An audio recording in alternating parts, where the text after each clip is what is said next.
For all of the justice reform that Donald Trump loves to brag about, you should know that the Justice Department has carried out the execution of a man who was only 40 years old. He was convicted for his involvement in a murder when he was only 18.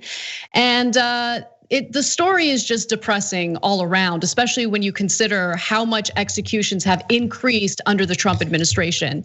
So here are the details. The Justice Department on Thursday executed Brandon Bernard for his involvement in the 1999 murder of couple Todd and Stacey Bagley, despite pleas for commutation from former jurors. There were jurors who heard that case and they were pleading for a commutation. Criminal justice advocates also and celebrities. Bernard, 40, was the 9th federal inmate to be put to death this year.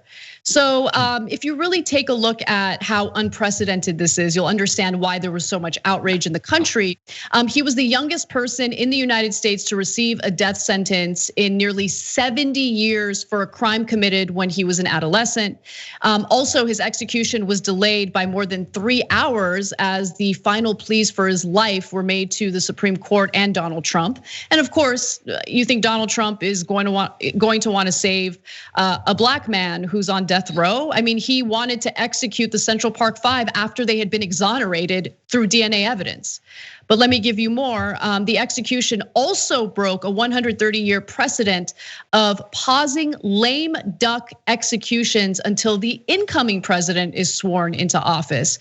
But as we know, Donald Trump is probably filled with rage and after losing the election. So you think he's gonna pass up a lame duck session to carry out this kind of cruelty? And I wanted to just read one quick tweet from Jeffrey Wright. I think he makes a really good point here when he says, Trump and his clan can forgive a psychotic like Eddie Gallagher, he was a Navy SEAL, who expressed no remorse for his crimes, but refused forgiveness for Brandon Bernard, who was accomplice to a horrible act, was punished, and then by all reports, spent 22 years working at repentance.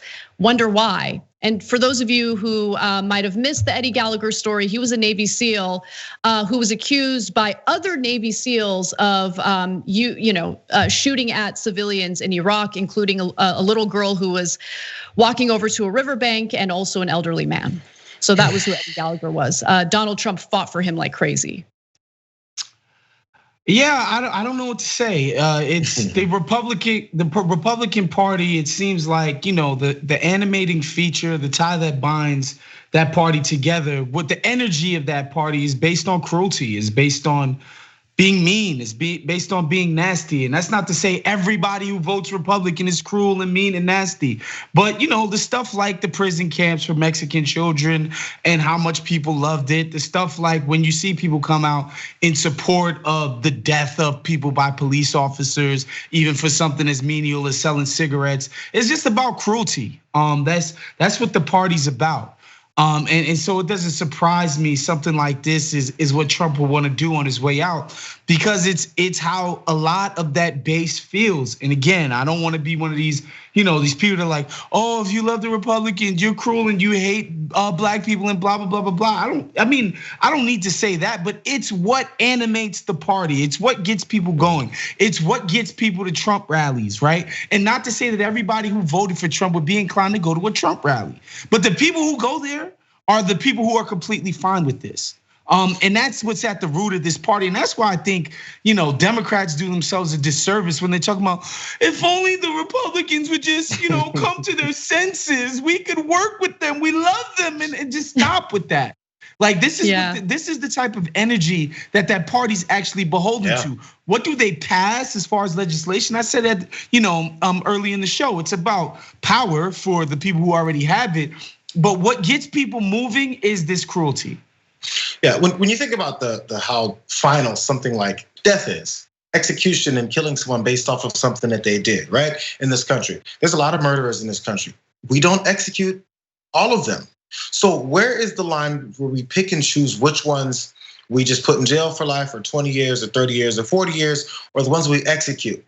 And if there's no across the board normalcy to why we do it and how we do it, why are we doing it? Because obviously we already know there's plenty of folks that have been innocent. This particular guy wasn't. But then what is he in jail for? What are other folks in jail for? Are they there to be rehabilitated? I don't think so. We send people off to jail so we don't have to deal with them anymore. If that's what you want to do, say that. Let's stop saying it's a rehabilitation center, or let's stop saying that we're trying to get, we're trying to keep other people from doing the same thing, because that's not helping either. Because have murder stopped? Yeah. No. So maybe this problem isn't the situation. There's one other thing about this I want to point out. But the two folks that were killed back in 1999. In this particular case, were a couple, and they're religious. They were like, I think they were trying to preach the word to folks, right? Which makes us even more of like a stinging thing, like, oh, they killed these two very innocent, pure people who were just trying to preach Jesus' word to people. And that makes it even worse. And so the family of those folks said they thanked Trump for him not, pulling back on this and allowing Bernard to be executed. And that hopefully Bernard had accepted Jesus into his heart, and then their two family members will welcome him into heaven right now. I hear you, and that's the Jesus approach this, a religious approach this. But why isn't this across the board? Same kind of point. There was this guy named Dylan Roof who murdered 9 people in Charleston a few years ago, and he's still alive. The families of those people were applauded, and this is up to them, were applauded for saying they forgive him and saying, you murdered my family members and I forgive you. We're like, look at the great grace of these people. So why aren't these people being hopefully pushed or praised to say, you know what, we'd like for him to live? What are these lines drawn, and why are we applauding some folks for accepting death and murder of someone who killed their family member? Which, by the way, I get that feeling. I understand that. That's a human reaction to it. And we don't expect that from other folks. What's the difference? There are religious folks too. I thought that's the same religion. That's the same Jesus and the same God that these folks were worshiping. Why are their family members needed for some serious payback? Let's get some executions going. That's not the narrative. That's not the energy that goes with that particular case. Why not? Yeah, it's this weird double standard of forgiveness. It's like demanded by you. I don't need to repeat it. You put it so well. And of course, there were lawmakers who spoke out about this, including Representative Ayanna Pressley, who said state-sanctioned murder is not justice. The Trump administration has succeeded in only one thing: cementing their legacy of death with a criminal pandemic response and cruel return of the federal death penalty after 17 years. And she also retweeted this video reflecting on Bernard's life and time in prison. Let's take a look. Just motivate myself to just change. I don't have to be stagnant, because I can always improve on myself. Maybe not as much as people in the world can, but still there's an opportunity to improve yourself. And for that I have to take for those that believe in me out in the world and for myself. Yeah, and it goes back to the point you were making, Jayar, about rehabilitation. Our prison system is so shameful in how they actually treat their inmates, in that they don't actually try to rehabilitate them, right?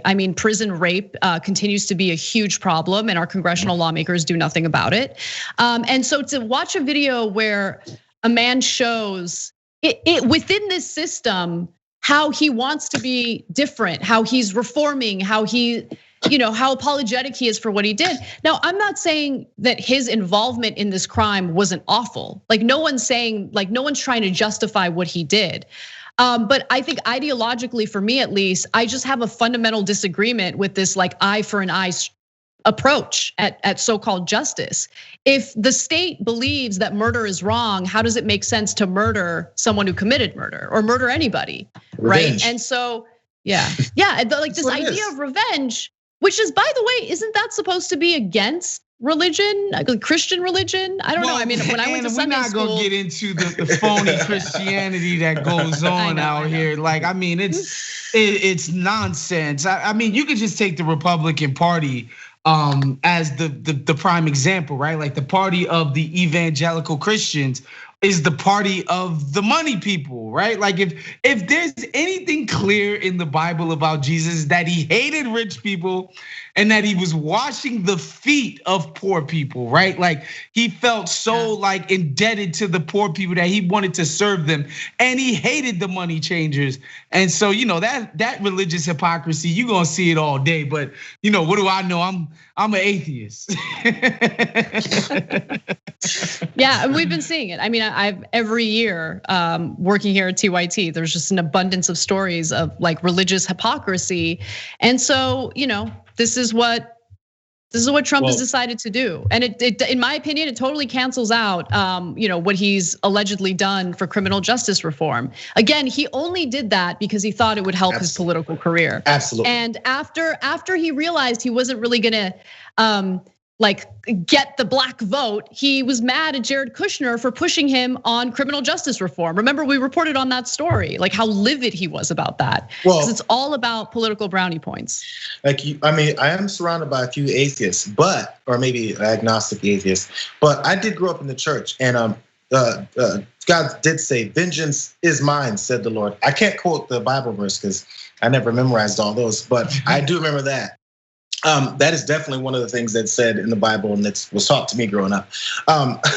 So, I wonder if they're gonna follow those rules. Although I have one more example of someone else that I'm not sure if everyone's gonna be calling for the execution of, but there's this other guy named Kyle Rittenhouse.